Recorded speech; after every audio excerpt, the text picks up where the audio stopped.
नमस्कार ओडिया खाना चैनल को समस्त को स्वागत। आज मु बनवा जाऊँगी गैस को न लगे गोटे स्वादिष्ट मिठा तैयारी करने को जाऊँगी। देखो होली आसूची होली बेले को जदि आमको बिना गैस लगे कि अति सहजरे मिठा करने को इच्छा हुए तेज ये करके निश्चय खाँतु। देखिए बहुत टेस्टी लगे बहुत सहज बहुत कम टाइम रे चलते बनवा। मुझे 2 ग्लास क्षीर रूम टेम्परेचर रखी 2 ग्लास क्षीर देखो फास्ट मु ग्लास टी नहीं जाइए तापर सेकेंड ग्लास रे नेली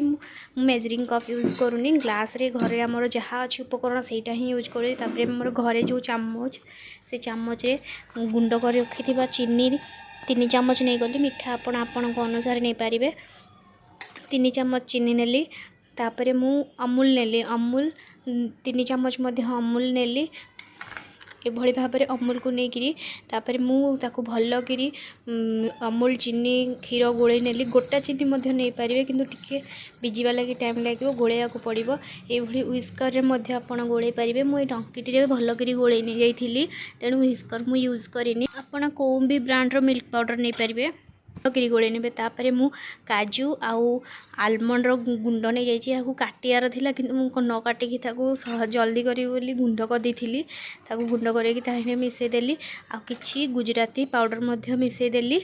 आपण पाखे केसर थिले केसर मिसे पारे भल लगे मो पाखे केसर नाला तेणु मुझे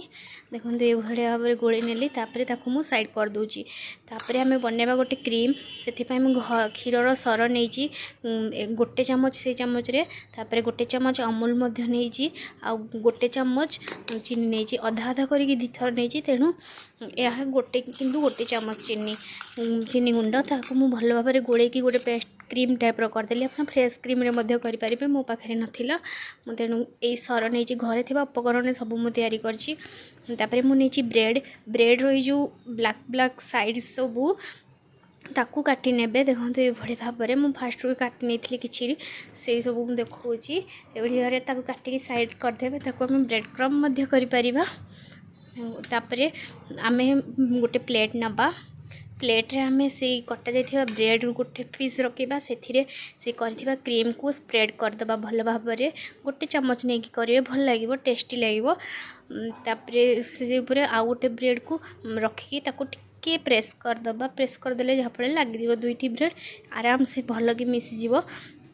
तापर आम गोटे छुरी नबा छुरी रे मझीरू एमती पीस करदबा मु गोटे हाथ में मोबाइल धरी गोटे हाथ में काटुची तेणु ठीक रे काटी पार्लिनी तापर एमती काटी नबा काटी नेला परे प्लेट रे 2 पीस को अलगा कर रखीदबा तापर आम से गोलई थिबा क्षीर को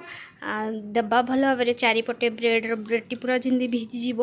से भली भाव में आम क्षीर दबा क्षीर देला परे ताकू एबे रेडी ही गला ये आम मिठाटी आपन को रसमलाई कहींपारे ब्रेड पुडिंग कहींपारे किसी भी आपण इच्छा जहाँ ना दे दिंतु भल लगे किंतु भल लगे बिना कौन से कष्ट गैस को न लगे अति सहज हो जाए मिठाटी रेडी। एबे मुझे टेस्ट करने मो पु को देली पु कहला बहुत भल है आम या फ्रिज रे रखिकी ठंडा सर्व कर भल लगे।